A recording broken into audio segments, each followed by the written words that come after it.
The worn linoleum beneath Michael Thompson's weathered work boots squeaked softly as he navigated the empty corridors of Millbrook Elementary. His calloused hands gripped the dented mop handle, shoulders sagging under the weight of another endless day. The faint melody of jazz drifted through a cracked gymnasium door like a whisper from another world. He froze. Through the narrow gap, 8-year-old Emma sat isolated in her wheelchair, her delicate frame swaying to music only she could fully hear. Golden afternoon light spilled across the polished floor, casting long shadows that seemed to embrace her solitude. Her emerald eyes found his through the glass, sparkling with an innocence that made his chest tighten. "Could you please come in?" Her voice trembled with hope and vulnerability, each word carefully chosen. "I'd really like to ask you to dance with me." Michael's breath caught in his throat as he scanned the cavernous space. In the darkest corner, barely visible against the gymnasium's shadows, a figure in designer clothing stood motionless, fingers wrapped around a gleaming smartphone that captured every moment. 10-year-old Jake Thompson stirred scrambled eggs on the stovetop, his small frame stretched on tiptoes to reach the pan properly. The morning routine had become second nature since his mother passed 2 years ago. Dad wasn't always a janitor, he whispered to himself, repeating the story he'd tell anyone who asked. He used to be an engineer at Morrison Engineering, designing bridges that connected cities. But when cancer invaded their home like an unwelcome guest, Michael had sold everything that mattered. The house, the car, even Sarah's jewelry. Everything became currency in the desperate fight to buy more time with the woman who had taught him how to dance in their tiny kitchen. The medical bills arrived like autumn leaves, relentless and overwhelming. Michael remembered Sarah's final words, whispered through oxygen tubes and morphine haze. "Promise me you'll dance again, Michael. Teach someone else the joy we found together." On her nightstand sat a small music box he'd given her on their first anniversary, its tiny ballerina frozen mid-spin since the day she died. Jake had tried countless times to wind the key, but the mechanism remained stubbornly silent, as if it too mourned the loss of the woman who had brought music to their lives. Mrs. Chen from next door knocked softly, carrying a container of leftover soup and wearing the same worried expression she'd worn for months. "Jake shouldn't be cooking alone," she said, though they both knew Michael's 3 jobs left little choice. The morning shift at the school, afternoon cleaning at the community center, and evening work at the grocery store barely covered rent, and the remaining medical debt. Michael's engineering degree gathered dust in a frame beside Sarah's photograph, a reminder of dreams deferred by necessity and love. Emma Morrison wheeled herself through the school cafeteria, her gourmet lunch untouched on the tray before her. Designer clothes couldn't hide the loneliness that clung to her like morning fog. Other children whispered and pointed, their curiosity mixed with the casual cruelty of youth. "Why doesn't she just use her legs?" they'd ask, unaware that cerebral palsy had made that choice for her before birth. She hummed softly to herself, creating melodies that filled the silence where friendships should have been. When Michael sat beside her during his lunch break, Emma's face transformed with genuine surprise. "Most grown-ups pretend they don't see me," she admitted, picking at her sandwich with delicate fingers.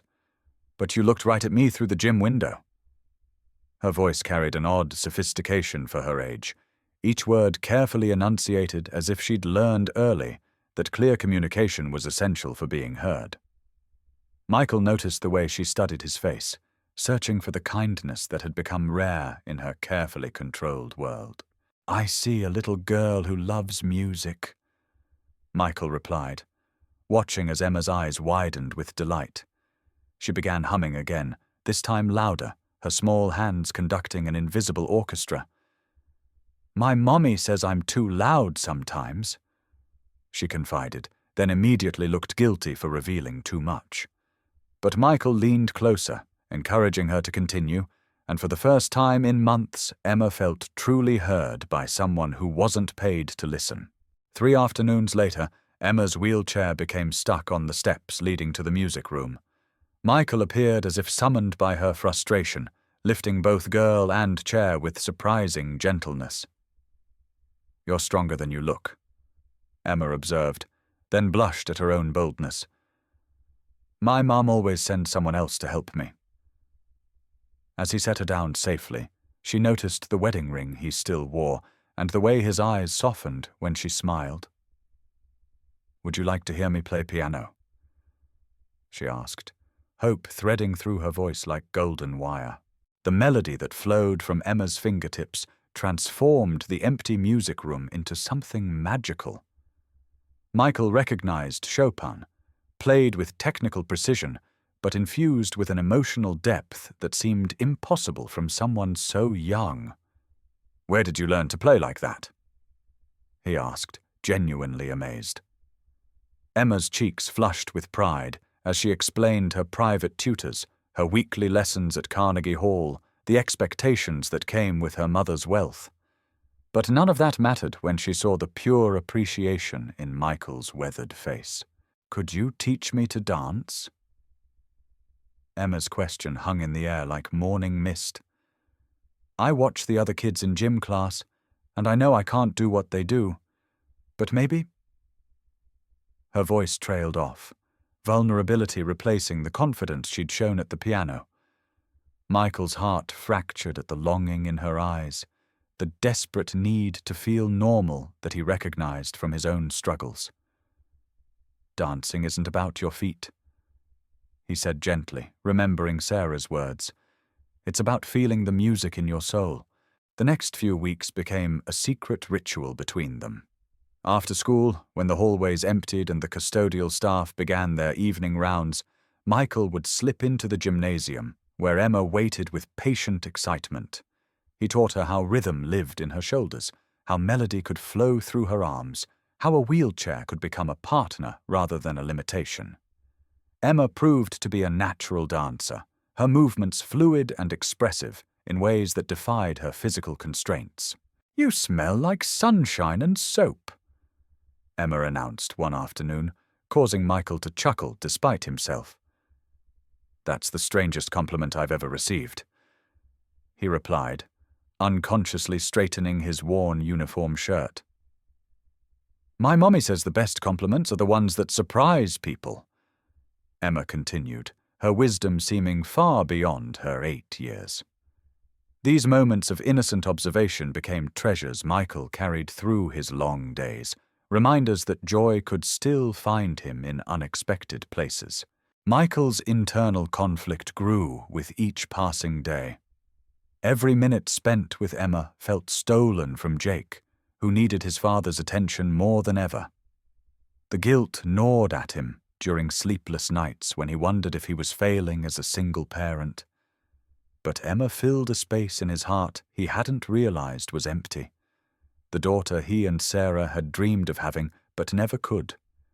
When Emma laughed at his terrible jokes or concentrated intensely on a new dance move, Michael felt a completeness he thought had died with his wife. The seeds of mystery began sprouting in small ways that Michael's exhausted mind initially dismissed. Emma's casual mention of helicopters and private jets seemed like childhood fantasy until he noticed her Louis Vuitton backpack and the way she spoke about mommy's business trips with adult-like understanding. When she recognized the Morrison Engineering logo on his old jacket, a jacket he rarely wore to work, her reaction was strange, almost guilty. But Michael was too tired, too focused on making ends meet, to piece together the implications. "I brought something to show you," Michael said one afternoon, pulling the small music box from his pocket. Emma's eyes widened as he wound the key, but like always, the ballerina remained frozen. "It belonged to my wife," he explained, his voice thick with emotion. Emma reached out with gentle fingers, touching the tiny figure with reverence. Suddenly, miraculously, the ballerina began to turn. and Sarah's favorite waltz filled the gymnasium with bittersweet melody. "Magic," Emma whispered, and for the first time since Sarah's death, Michael believed in small miracles again. The talent show announcement appeared on the bulletin board like a beacon of possibility. Emma's excitement was infectious as she begged Michael to help her prepare a dance routine. "Please, Mr. Michael, I want to show everyone that being different doesn't mean being less." Her earnest plea melted his reservations, and they began preparing a wheelchair dance that would showcase her grace and musicality. For 2 weeks, they practiced after hours, perfecting every movement, every transition, every moment of pure artistry that would prove Emma's worth to the world. But the closer they came to the performance, the more Michael noticed troubling details. Emma's knowledge of engineering principles far exceeded any 8-year-old's understanding. Her casual references to stock markets and board meetings seemed too sophisticated for someone her age. The expensive watch she wore, a Cartier that cost more than Michael's annual salary, caught the light whenever she moved her hands during practice. When she mentioned her mother's office building downtown, Michael felt the first stirrings of unease. The night before the talent show, a sleek black Bentley pulled up to the school's entrance with the quiet authority of serious money. Michael watched from the gymnasium window as a woman emerged from the back seat, her every movement speaking of power and privilege. Victoria Morrison looked exactly like the photographs Michael remembered from business magazines. Sharp cheekbones, steel grey eyes, and an aura of barely contained ambition. Recognition hit him like a physical blow as memories of his termination letter flooded back. "Mr. Thompson." Victoria's voice carried the chill of a winter morning as she entered the gymnasium where Michael waited with Emma. "I didn't expect to encounter you here." The way she emphasized "here" made it clear she considered his presence an intrusion into her carefully ordered world. Emma's face lit up with innocent joy as she called out, "Mummy, this is Mr. Michael, the one I told you about who's teaching me to dance." But Victoria's expression remained carved from ice, her gaze fixed on the man who had once been under her employ. "I know exactly who he is, sweetheart," Victoria replied, her tone suggesting anything but sweetness. Michael felt the ground shifting beneath his feet as the pieces of the puzzle clicked into place with devastating clarity. Emma Morrison, the daughter of the woman who had destroyed his life when he needed compassion most. The irony was so complete, it felt scripted by a cruel god. "We need to talk," Victoria continued, her eyes never leaving Michael's face. "Privately." The security footage from the past 2 months played on Victoria's tablet like evidence in a trial. Michael watched himself teaching Emma, laughing with her, treating her with the genuine affection he thought had been private. "I've been monitoring my daughter's activities quite closely," Victoria explained, her voice clinically detached. "Imagine my surprise when I discovered that my former employee, the one I terminated for unreliability, had inserted himself into Emma's life." Each word was chosen for maximum impact, designed to make Michael feel small and predatory. Emma needed a friend. Michael protested, his voice thick with emotion and rising anger. "She was lonely, and I was just trying to help." Victoria's laugh was sharp enough to cut glass as she gestured toward her daughter, who remained blissfully unaware of the adult drama unfolding around her. "Help? Is that what you call taking advantage of a disabled child's vulnerability? Using her loneliness to assuage your own guilt about your wife's death?" The accusation hung in the air like poison gas, making Michael physically recoil from its cruelty. Victoria's truth was more complex than pure malice, though Michael couldn't see it through his rage and humiliation. She had indeed been monitoring Emma's activities, but what began as protective surveillance had become something closer to desperate fascination. For the first time since her daughter's birth, Emma had found genuine happiness, and it terrified Victoria more than any business crisis ever could. She watched the footage repeatedly, studying the way Emma's face transformed around Michael, seeing a joy she had never been able to provide despite all her wealth and resources. The revelation that Michael had been terminated from Morrison Engineering, Victoria's own company, for taking leave to care for his dying wife, added layers of guilt to her anger. She remembered the day she signed his termination papers, justified by company policy, but executed without consideration for the human cost. Now that same man was giving her daughter something priceless that all her money couldn't buy: unconditional acceptance and genuine care. The knowledge sat in her chest like a stone, too heavy to ignore but too painful to acknowledge. Michael stared at the small music box in his hands, its ballerina once again frozen in perpetual silence. "Emma deserves better than this," he said quietly, placing the treasured keepsake on Victoria's desk. "She deserves dance teachers who can afford proper studios, friends whose families won't question their motives, a life that doesn't include reminders of her mother's past mistakes." The resignation in his voice was complete, the fight drained out of him by the weight of impossible circumstances. Emma's face crumpled when Michael explained that their dance lessons had to end. "But why?" she asked, her voice small and broken. "Did I do something wrong? I can practice harder, I promise." Michael knelt beside her wheelchair, his heart shattering as he lied to protect her from the ugly truth. "You didn't do anything wrong, sweetheart. I just have to focus on other things right now." When Emma rolled away, leaving the music box behind with a whispered, "If you don't want it, then I don't either," Michael felt something die inside him that he feared would never heal. The talent show was cancelled without explanation, leaving Emma devastated and confused. Michael changed his work schedule to avoid the times when she might be at school, but the hallways felt haunted by her absence. Jake noticed his father's increased withdrawal, the way he stared at Sarah's photograph for longer periods, the return of the hollow expression that had taken months to fade after the funeral. "Is everything okay, Dad?" Jake asked one evening, but Michael could only offer empty reassurances that fooled no one. Victoria found herself working later hours, anything to avoid going home to Emma's questions about Mr. Michael's disappearance.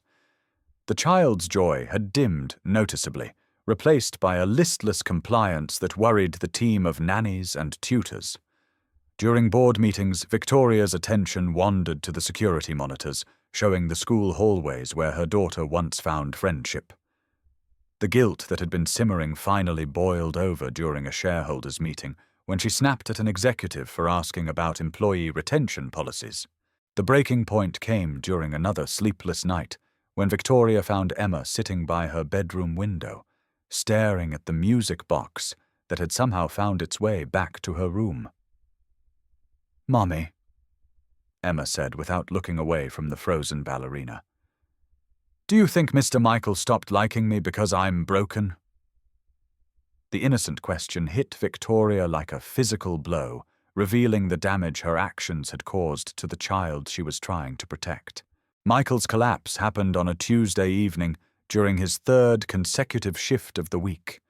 Exhaustion, stress, and the weight of accumulated sorrow finally overwhelmed his body as he lost consciousness while cleaning the third-floor stairwell. The fall down the concrete steps left him with a severe concussion and internal injuries that would have been fatal if not discovered quickly. Jake's panicked phone calls to his father's workplace led to the discovery. But by then, Michael was unconscious and bleeding on the cold linoleum he had spent so many hours cleaning. The call came to Victoria's office at 11:30 p.m. from the hospital administrator.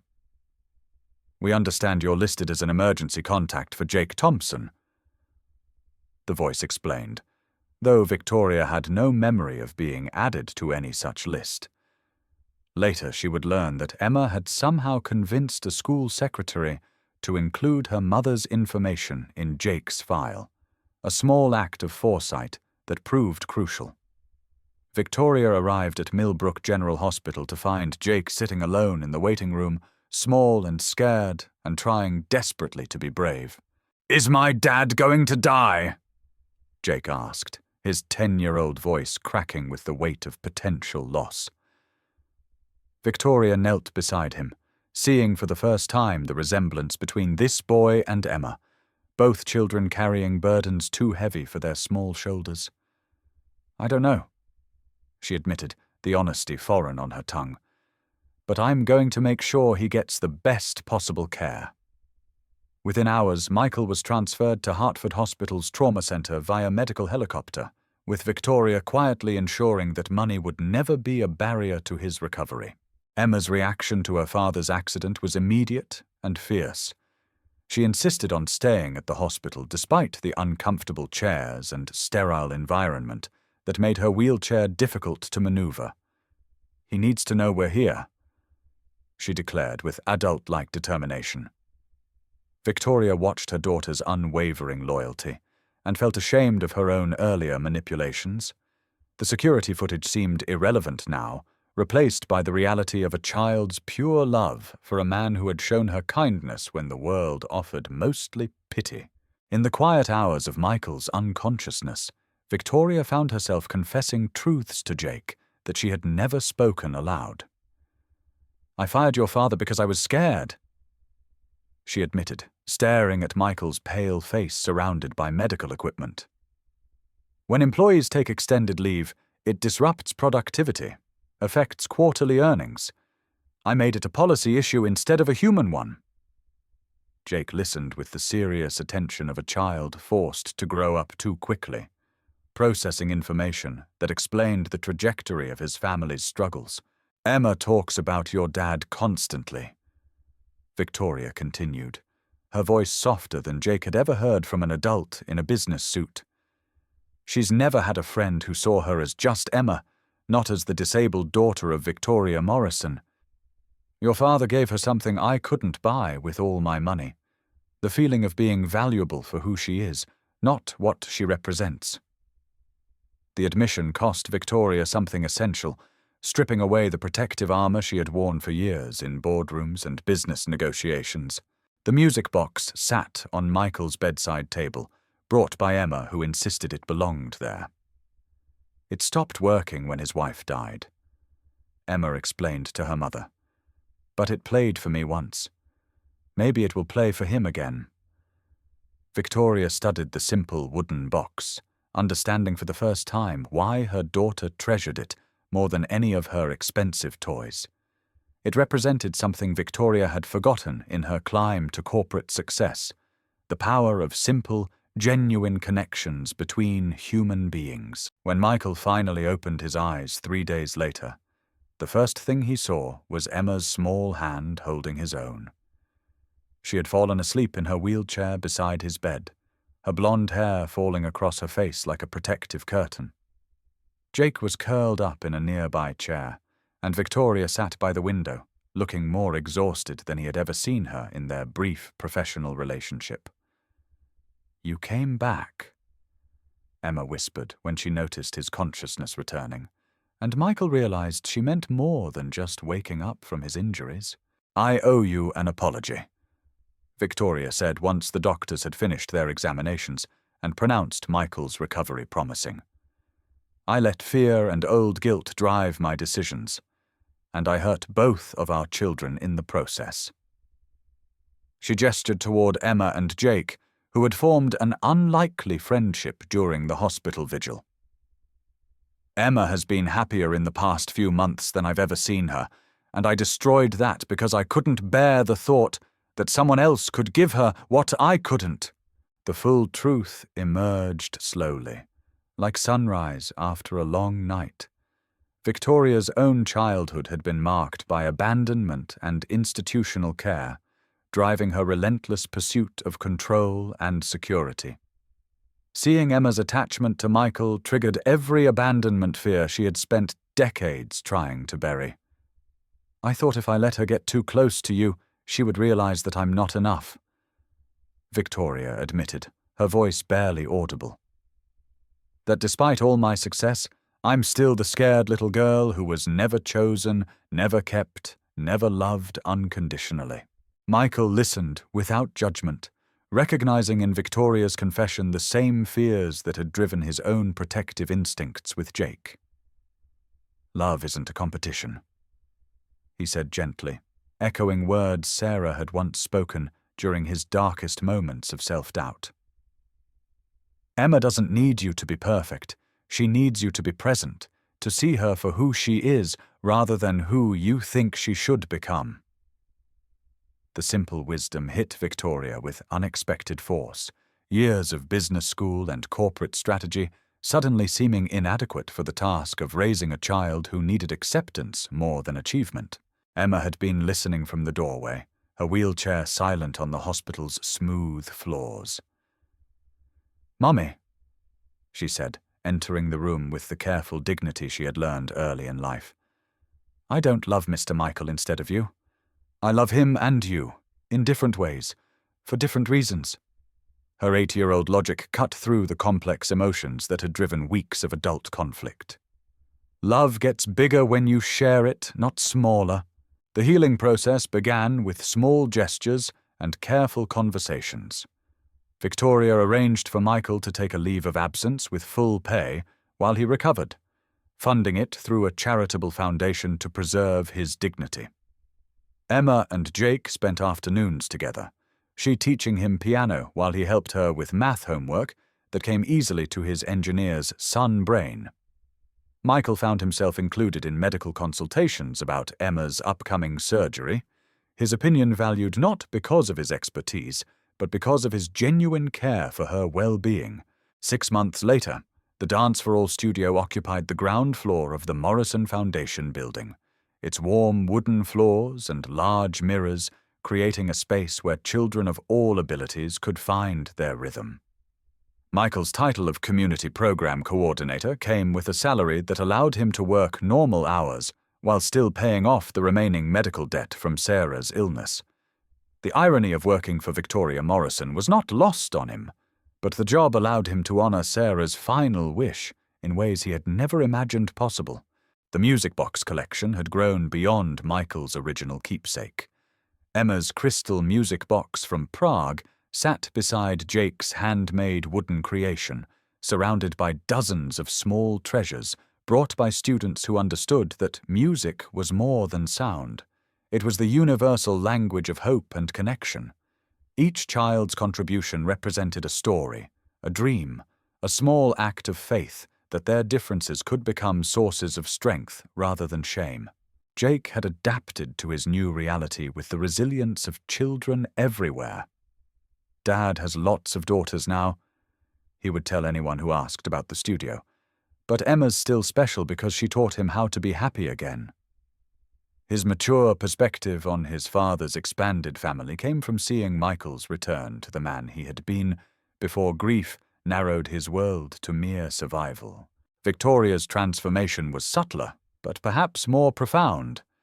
She attended Emma's dance sessions not as an observer checking on her investment, but as a mother learning to see her daughter through eyes unclouded by fear and expectation. When she attempted her first wheelchair dance lesson, guided by Emma's patient instruction and Michael's gentle encouragement, she discovered muscles she had forgotten she possessed and emotions she had buried beneath years of corporate armor. On a late autumn afternoon, the studio settled into the quiet that follows a day of joyful noise. Emma sat near the window, watching pedestrians navigate the sidewalk with the mild interest of someone comfortable in her own skin. Victoria stood in the doorway, no longer feeling the need to announce her presence or justify her time spent in a place that generated no profit, but immeasurable value. Jake sprawled on the floor with a book, his homework abandoned in favor of a story that captured his imagination. Michael moved through his end-of-day routine, straightening chairs and wiping down mirrors, his movements economical and peaceful. The silence that settled over them was not empty, but full, rich with understanding that had been earned through conflict and forgiveness, loss and recovery, fear and the courage to love, despite the possibility of pain. Emma's laughter broke the quiet, light and sudden as a bird's song. Jake looked up from his book, curious about the source of her amusement. "What's funny?" he asked, closing his novel and giving Emma his full attention. She tilted her head, considering how to express a thought that felt too large for words. "I was just thinking," she said slowly, "that maybe dancing isn't about moving at all. Maybe it's about knowing when to be still, when to let the music move through you instead of trying to chase it." Michael paused in his cleaning, struck by the wisdom in her observation. Victoria moved from the doorway to sit cross-legged on the floor beside Jake, her expensive suit wrinkled, but her posture relaxed in ways that would have been impossible months earlier. The late afternoon sun slanted through the windows, turning dust motes into tiny dancers suspended in golden light. "What do you mean?" Victoria asked, genuinely curious about her daughter's perspective. Emma's eyes moved around the room, taking in each person with the careful attention of someone who had learned to value presence over performance. "I think sometimes the most beautiful dancing happens when you're not trying to prove anything to anyone, when you're just here, with people who see you." The music box on the shelf caught the fading sunlight, its surface gleaming softly among the collection of treasures that represented so many stories of courage and connection. No one moved to wind its mechanism, but somehow the room filled with music anyway. The rhythm of 4 people breathing in harmony, the melody of acceptance that required no instruments, the dance of souls that needed no choreography. In the growing twilight, they understood that some of life's most precious moments resist explanation or definition. They can only be experienced, treasured, and carried forward as evidence that love, in all its complicated forms, remains humanity's most reliable magic. The music box clicked softly, a sound like contentment itself, and 4 hearts kept time with its gentle rhythm. 6 months later, the swing set stands completed in Nate's backyard, a project that required Elena's engineering skills, Sophie's creative input, and Nate's willingness to admit that some jobs require more than one person. Sophie tests each swing thoroughly, declaring the middle one perfect for 3 people if they sit close together. The late afternoon sun casts long shadows across their small yard, creating the kind of domestic scene Nate never imagined possible after Anna's death. The swing set represents something larger than playground equipment. It's evidence of commitment, of planning for a shared future. "Elena, when are you going to have a swing at your house?" Sophie's question carries the innocent directness that only 7-year-olds possess. Elena looks at Nate over Sophie's head, her expression carefully neutral, but her eyes bright with possibility. "Well, I suppose I might not need a swing at my house if there's room for me on this one." Sophie considers this with the seriousness of someone negotiating international treaties. "There's definitely room, but you'd have to come to dinner every night and help with math homework and fix things when they break." Nate watches this exchange with the particular joy that comes from seeing your child negotiate the terms of her own happiness. "Those sound like pretty demanding conditions, Elena. You sure you're up for that kind of commitment?" Elena's laugh is rich with possibilities. Neither of them is quite ready to name, but both are willing to explore. "I think I can handle those requirements, but I might need some time to make it official." The conversation dances around definitions and timelines, but the underlying current is clear. They're building toward something permanent. The evening settles around them, with the comfortable weight of routine establishing itself. Sophie swings between the 2 adults, chattering about school and friends, and whether they can get a dog now that they have a proper backyard. Elena mentions a consulting contract that will keep her in Cedar Falls for at least another year. Nate talks about the promotion opportunity at the hospital. Assistant security chief, better pay, the kind of stability that allows for planning beyond next month's rent. The conversation flows with the ease of people who've learned to trust each other's presence.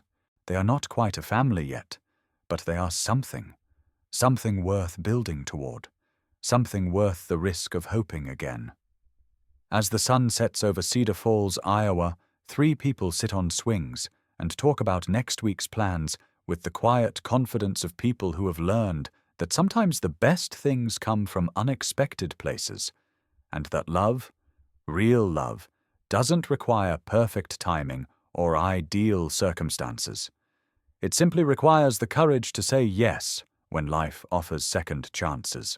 The last light fades from the sky, painting their small yard in shades of purple and gold.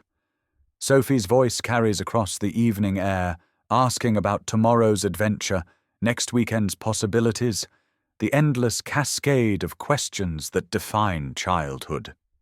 Elena and Nate answer in turns, their voices creating a harmony of shared responsibility and mutual affection.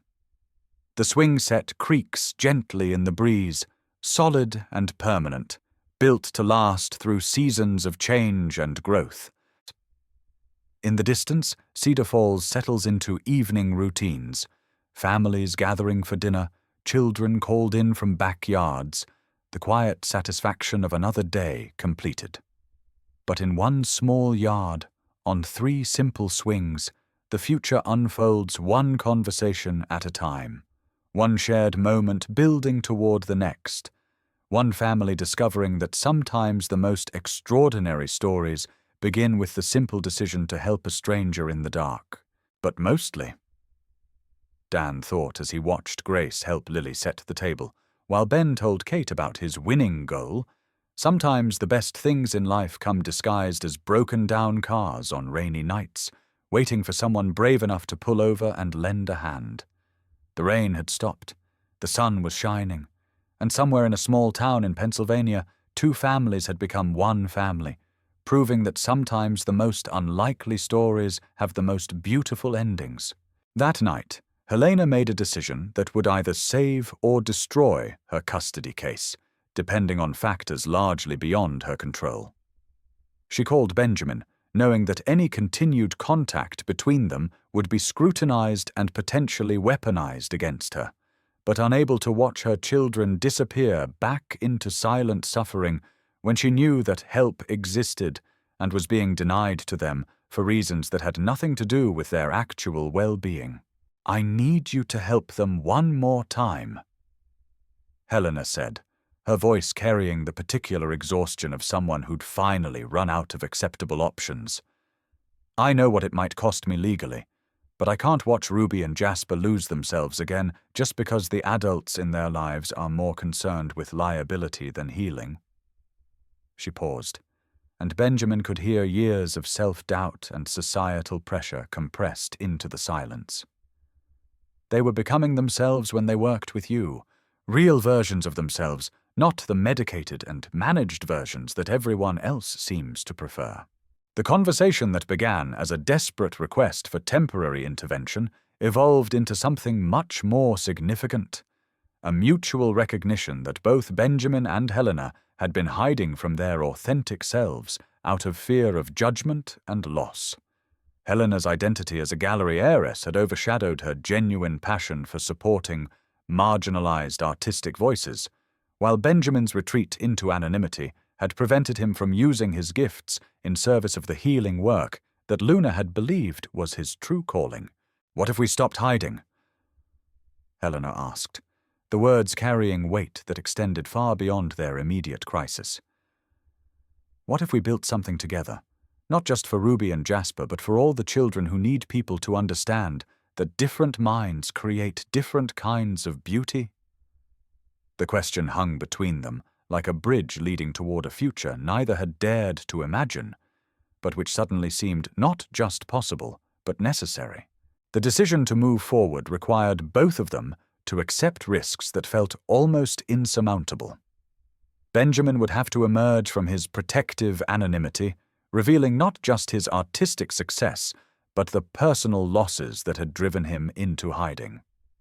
Helena would have to publicly defend her parenting choices and Benjamin's role in her children's lives, knowing that family court judges often prioritized institutional credibility over actual outcomes when determining custody arrangements. But as they planned their next steps, both Benjamin and Helena found themselves energized in ways they hadn't experienced since before their respective losses and compromises. The prospect of creating something authentic and meaningful together, a space where neurodivergent children could explore their creative gifts without having to apologize for the ways their minds processed information differently, felt like a return to the idealistic motivations that had originally drawn them toward art and healing. The first step was Benjamin's decision to publicly reveal his identity as the artist behind the anonymous donations that had funded neurodiversity research for the past 3 years. The announcement, made through Dr. Cross's academic networks rather than traditional media channels, recontextualized everything that had happened at Harmony Heights Academy. Instead of a maintenance worker overstepping professional boundaries, Benjamin Mitchell was revealed as a recognized expert in art therapy techniques whose informal interventions with Ruby and Jasper represented exactly the kind of innovative approaches that conventional therapeutic models often overlooked. The revelation had immediate legal implications for Helena's custody case. Expert witnesses who'd been prepared to testify about the dangers of unsupervised contact between children and unqualified personnel found themselves in the awkward position of having to explain why they considered a nationally recognized art therapy practitioner to be inappropriate for working with children who demonstrated clear benefits from his techniques. The narrative shifted from negligent supervision to innovative intervention, particularly when Dr. Cross agreed to testify about the sophisticated understanding of neurodivergent processing styles that Benjamin's work with the twins had demonstrated. But the legal victory was almost secondary to the personal transformation that revealing his identity created for Benjamin. After 3 years of deliberate invisibility, stepping back into public recognition as an artist felt like emerging from underwater and remembering how to breathe. The conversations with journalists and researchers who wanted to understand his therapeutic techniques forced him to articulate insights about art and healing that he'd been developing intuitively since Luna's death, but had never been required to explain in professional language. More importantly, the public revelation of his success allowed Benjamin to finally integrate the different aspects of his identity: the grieving widower, the devoted father, the successful artist, and the innovative therapist, into something coherent and authentic. He was no longer hiding significant parts of himself from the people who mattered to him, no longer maintaining exhausting boundaries between his public and private selves. The custody hearing that had seemed like such a threat ultimately became an opportunity for Helena to demonstrate exactly the kind of innovative thinking and child-centered advocacy that family courts claim to prioritize in determining the best interests of children. With Benjamin's identity revealed and his expertise established, Ruby and Jasper's improved functioning under his guidance became evidence of Helena's commitment to finding effective interventions for her children's specific needs, rather than simply accepting conventional treatments that hadn't proven successful. Ruby and Jasper themselves provided the most compelling testimony, not through formal statements, but through the artwork they created during the evaluation process. Working with Benjamin in a supervised therapeutic setting, they produced collaborative pieces that demonstrated not just artistic talent, but sophisticated emotional intelligence and self-awareness. Their ability to externalize complex internal experiences through visual metaphors showed the evaluating psychologists that their previous behavioral difficulties hadn't reflected developmental delays or emotional disturbance, but rather frustration at being unable to communicate their rich interior lives through conventional verbal channels. The court's decision to award Helena primary custody was based ultimately on evidence that her children were thriving under her care, particularly when that care included access to therapeutic interventions that matched their specific neurological and creative needs. But the victory felt less significant than the broader transformation that had occurred in all of their lives through the process of fighting for it. Benjamin's emergence from anonymity had attracted attention from other parents dealing with neurodivergent children, leading to consulting requests and collaboration opportunities that felt like natural extensions of the work he'd been doing intuitively for years. Helena's public advocacy for Ruby and Jasper had connected her with other families navigating similar challenges, creating the foundation for a community of support that extended far beyond their immediate legal victory. 6 months after the custody hearing concluded, Helena opened the doors of the Ashford Center for Neurodivergent Arts, a converted warehouse space that functioned simultaneously as an art therapy clinic, exhibition gallery, and resource center for families seeking alternatives to traditional special needs programming. Benjamin served as the center's director of therapeutic programming, developing curricula that integrated artistic expression with sensory regulation techniques and emotional processing skills. The center's first exhibition featured work by Ruby and Jasper alongside pieces by other young artists whose neurodivergent perspectives had been marginalized or pathologized by conventional educational systems. The opening reception drew educators, therapists, and families from across the region, many of whom had never seen children's differences framed as sources of creative strength rather than obstacles to overcome. Ruby, now 7 and increasingly confident in her ability to describe her synesthetic experiences, gave impromptu tours of the exhibition to visitors who were curious about how color and sound intersected in her perceptual world. Her explanations were simultaneously scientifically sophisticated and poetically beautiful, demonstrating the kind of intellectual gifts that standardized assessments had consistently failed to identify or measure. Jasper had become fascinated with the architectural aspects of gallery design, creating detailed plans for exhibition spaces that accommodated different sensory processing needs while maintaining aesthetic coherence and visual impact. His designs were being studied by museum professionals who were beginning to understand that accessibility could enhance rather than compromise artistic environments. But perhaps the most significant transformation was visible in Benjamin himself, who had discovered that healing didn't require choosing between honoring Luna's memory and building a new life. His work at the center felt like a direct continuation of the therapeutic philosophy that Luna had embodied, while his relationship with Helena and her children had shown him that love didn't diminish through sharing, but rather multiplied in ways that created abundance rather than scarcity. Zoe had adapted to their expanded family configuration with the flexibility that children often demonstrate when adults model authentic emotional risk-taking. She'd developed a particularly close relationship with Ruby, whose artistic sensibilities complemented Zoe's more traditional academic strengths in ways that enriched both girls' creative development. Her relationship with Jasper was characterized by the patient mentorship of an older sibling who understood what it felt like to navigate the world with a mind that worked differently than expected. The center's success had attracted national attention from researchers and practitioners who were beginning to understand that neurodivergent children often possessed creative and intellectual gifts that conventional educational models weren't designed to recognize or cultivate.